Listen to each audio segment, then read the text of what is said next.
Day 715 of the Ukrainian War Map, also known as the Russo-Ukrainian War. Juzzy here, and today is another update with a slightly more special video today as I change up the format just a bit given some special recent events.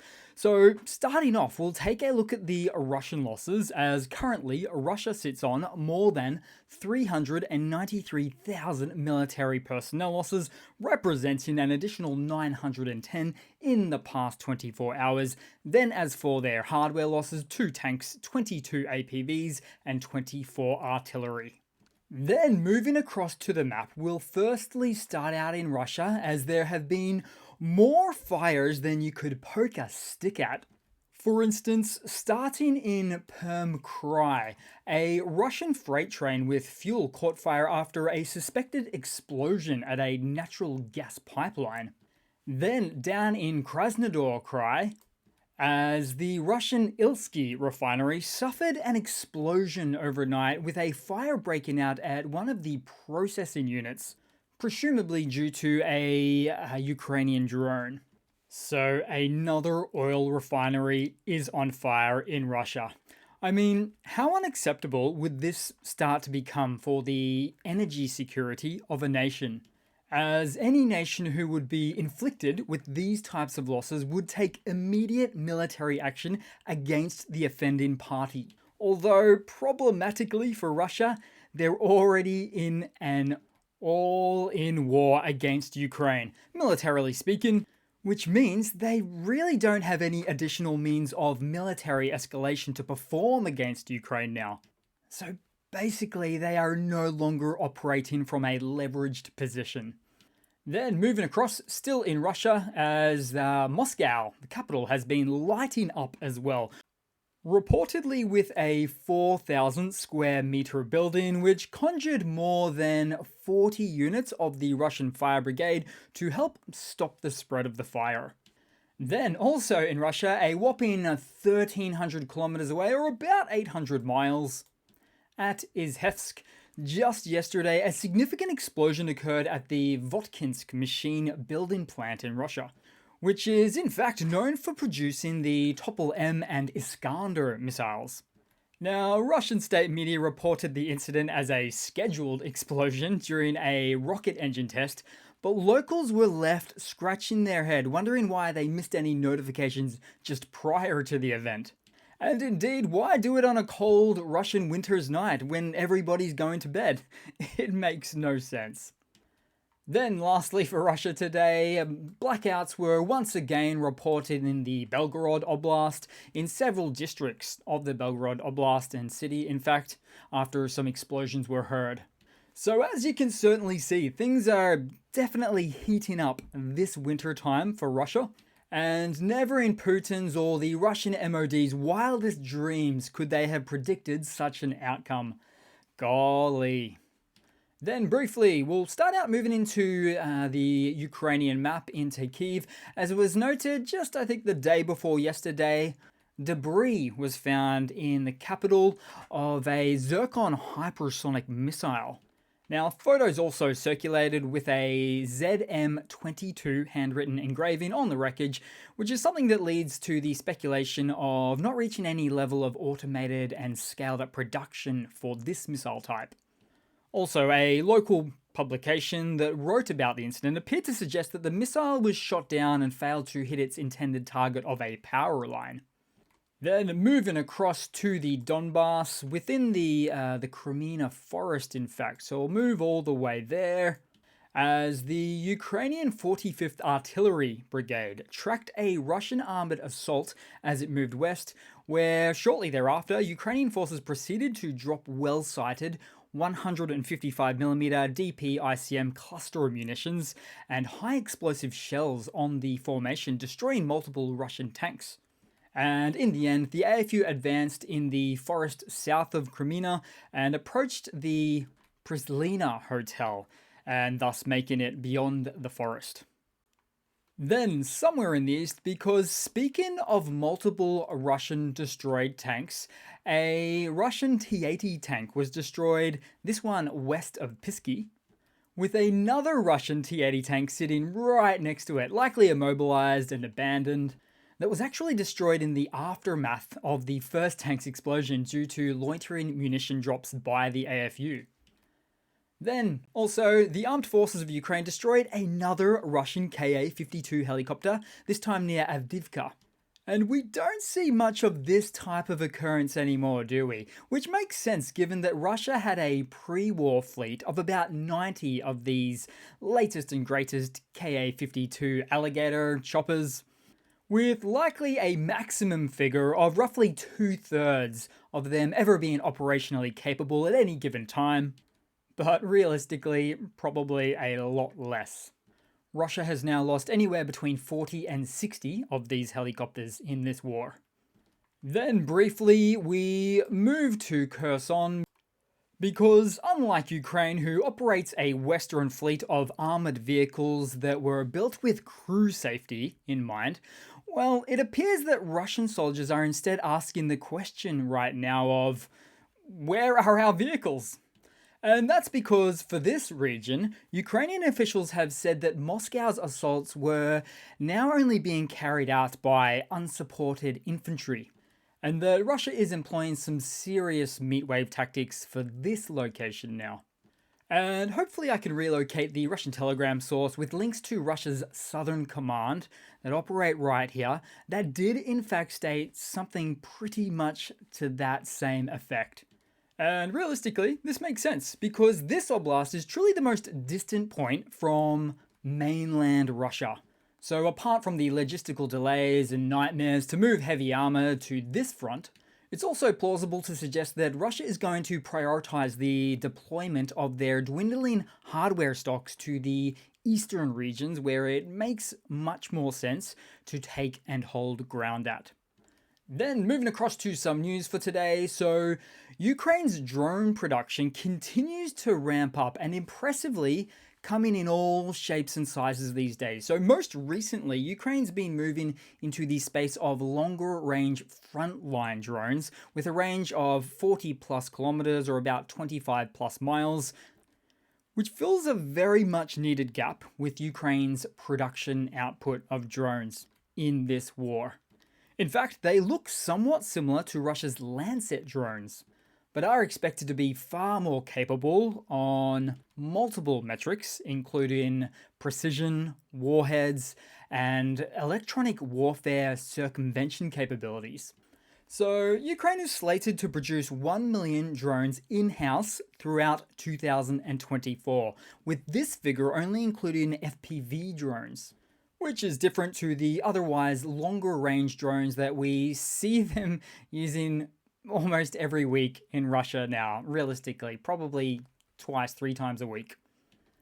But I can't help but think for Ukraine's in-field use of this type of new Russian Lancet looking drone, I would expect some Russian sources will find this footage, then proceed to pass it off as their own Lancet drones taking out Ukrainian platforms on the battlefield.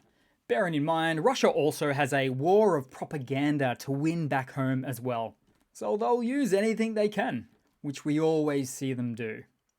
Then moving across to some Russian hardware news updates. Now I've got a lot of goodies to show you, but I can just fit in the one today, something quite simple, as we saw some satellite footage of Russian storage of their 2 S5 SPGs, the big old howitzers on wheels in Omsk, where in April of 2022, there was a full lot of 108 in outdoor storage at this location.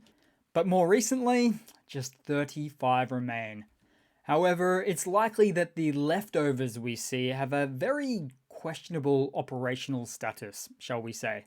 And this is just merely an example to let you know this is happening all over Russia at all sorts of stockpile military locations.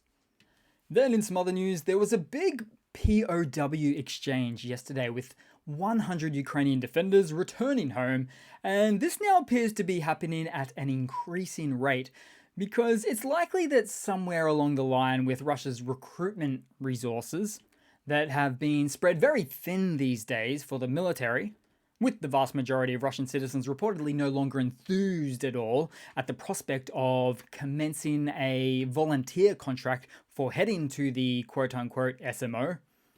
And I'm not surprised. So the Russian MOD, in turn, is getting quite proactive about the POW swaps, it seems. So that likely their own returned Russian POWs can be recycled back into the meat grinder. As these days, Russia leaves no stone unturned to fill every frontline gap that they can. But they cannot keep this up forever. Then to round off the video in a bit of a change of pace today, as we'll take a look at the Vladimir Putin interview with Tucker Carlson, which is not typically considered funnies territory, although the insanity of Russian narratives straight from the horse's mouth has its own comedic appeal indeed. So starting off to the interview, gee. Our boy Putin here went on one long-winded, and I must say convoluted monologue rant, questioning things like Ukraine's statehood, as he went as far back as 500, 1,000, and possibly even more years, trying to legitimize some really infactual claims to Russia's ownership of Ukrainian lands. He was almost like the best friend that we all have that uses long-winded and convoluted arguments where you almost give up in exasperation and reply, okay, whatever you say, man. I also liked how when Carlson asked Putin, oh, when was the last time you spoke to this person or did that or spoke to this head of state?